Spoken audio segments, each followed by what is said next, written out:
Hello everyone, this is Teacher Joker from Wachukacher School.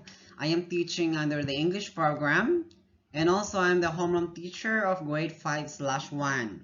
So class, today is Tuesday, the 12th of July 2021. Our subject for today is science. Our topic, we're going to have a review on our previous lesson and then we're going to answer your activity on your workbook. Okay, so are you ready, class? I hope everybody's ready. So we're now going to start our review and activity for today. Yeah, so what I've said, we're going to have a review first. So the question here says, what is consumer? When we say consumer, any living things that depend on plants and other animals for food, meaning consumer are animals that eat other living things, especially plants. Okay, so later on I will be showing you an example again of consumer. Another is we have what is producer. What is producer?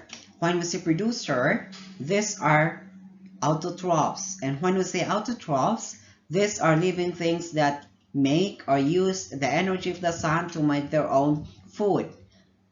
Therefore, these are plants, okay? Because only plants use the energy of the sun to make their own food.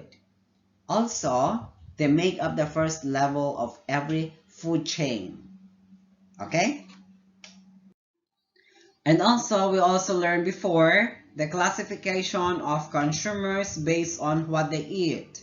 So first classification, we have here herbivores. And we said that herbivores are animals that eat only plants. Okay, so example is a rabbit. Okay, so a rabbit eats only plants, therefore it is called herbivores. Number two, carnivores. When we say carnivores, these are animals that eat only other animals. Like for example, a lion and a tiger. They eat other animals, that's why they are called carnivores. And the last one is we have omnivores. When we say omnivores, these are the animals that eat both animals and plants. Okay, human beings, for example, they are considered omnivores since they eat plants and animals. Okay, a bear, for example, it eats fish and it eats other plants. Therefore, it's considered omnivores. Okay?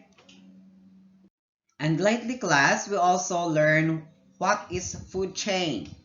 So when we say food chain, it shows the feeding relationship between the producers and consumers. So on the next slide, I will be showing you the relationship between consumers and producers. A food chain always starts with a producer. Okay, let's have the example. So we have here the food chain. Grass here is the producer, I should say.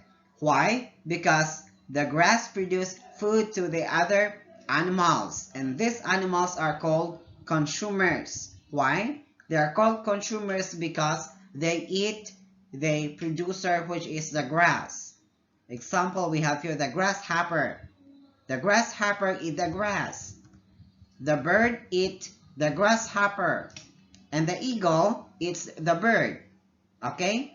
And once the eagle dies, it will turn into a fertilizer wherein the grass will benefit from that fertilizer. Okay? So again, the producer here is the grass, and the consumer, we have grasshopper, bird, and eagle. So that is the process or the cycle of food chain. Again, food chain starts with a producer and then being followed by a consumer. Again, producer is the one who provides food for the consumer. The consumer is the one who eats the producer. Understand? So that is what we call food chain.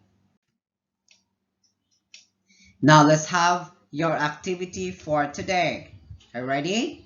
So please open your workbook. So for your activity today, it's on page 6 to 7 on your workbook. I'm going to guide you for your activity today. Okay, so these are your activities. Please open on page 6 to 7. So on page 6 on your workbook, you are going to do this one. Number 1, the diagram below shows a special part of a mangrove tree. Where do we usually find mangrove trees? Do you have any idea where? We usually find mangrove trees in the swamp. Okay, so you can write the answer on your workbook. We usually find mangrove tree in the swamp. Letter B, what is X? What is X? Okay, look at the picture above. X is the, let's see what? It's the root, or it's a root. Okay, so X is a root. Letter C, explain briefly how X helps the mangrove tree to survive in its habitat. Okay, again, habitat refers to the place where plant grows. Okay, so how does the root help the mangrove tree grow or survive?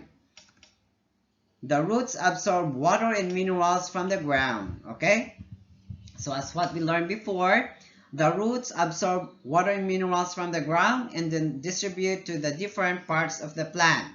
Okay, wherein water and minerals, that's very important in making their own food.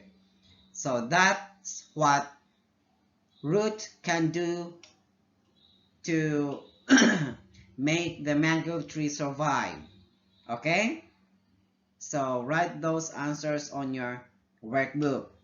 Okay, let's proceed to number 2. Okay, here's number 2. The diagram below shows plant Q.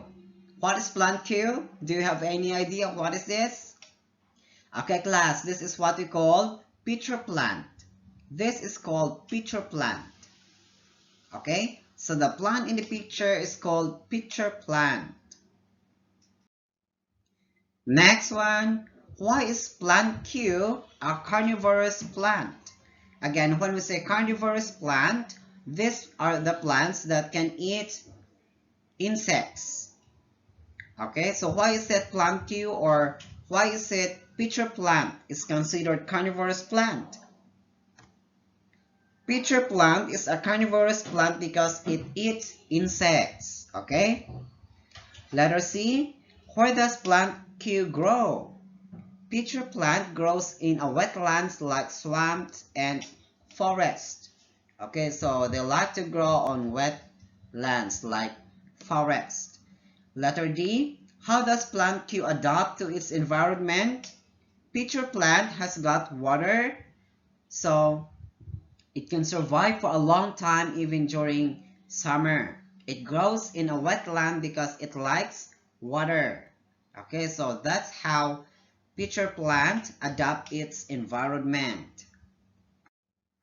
Next one, we have number 3. Fish are adapted to live in water. What are their adaptations that allow them to live in water? Okay, kindly list 3. First is fish lives on water because they have gills. Okay, fish lives on water because they have gills. They got the oxygens they need from the water they live in. Okay, so it's the other way around for us.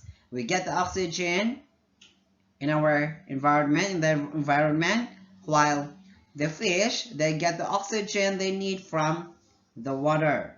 Okay, and the last one, most fish live in salty water.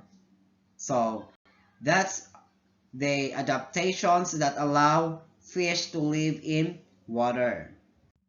And next, number 4, where do zebras live? They live in treeless grassland. Why do zebras have stripes on their bodies? Okay, if you notice, the zebras have white and black colors, right? So why do you think they have that color? The black stripes absorb heat in the morning and warm up zebras in the afternoon, okay? While the white stripes help cool zebras as they graze for hours in the blazing sun. Okay, therefore the colors of the zebra helps them to cool down themselves, and it helps their body to warm up also.